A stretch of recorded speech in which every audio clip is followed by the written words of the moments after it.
Ыбырай Алтынсарин, қазақтың аса көрнекті ағартушысы, жаңашыл педагог, өзі әрі ақын, әрі жазушы, әрі этнограф, фольклоршы, әрі аудармашы және публицист. Бір сөзбен айтқанда, өз заманның ақыл ойшылы, әрі қоғам қайраткері.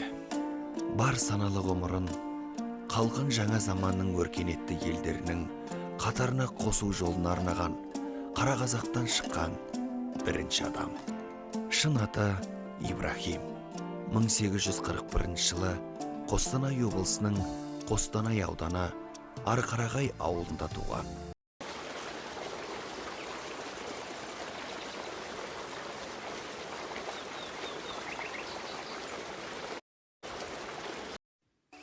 Жамбыл облысы Қордай ауданы номер 12 орта мектептің 2 сынып оқушысы Әбдібай Нұрдана. Ыбырай Алтынсарин өзі. Таулардан өзен ағар сарқыраған, айнадай сәуле беріп жарқыраған. Жел соқса, ыстық соқса, бір қалыпта аралап таумен тасты арқыраған. Көңілің суын шең ашылады, денеңде бар дертіңді қашырады. Өксіген оттай жанып жаны арылады, өзіңде рақат тауып басылады. Қынарда тілсіз тұрған туғайларда шуылдап бірге басырады.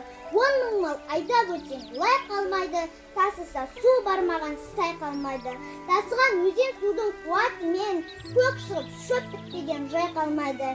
Ел қыстап күн көреді жаны бұнда, дәм болар алуан балығында. Тас-таста, алтын таста, сынамаққа, сонда да аққан өзен қалыбында.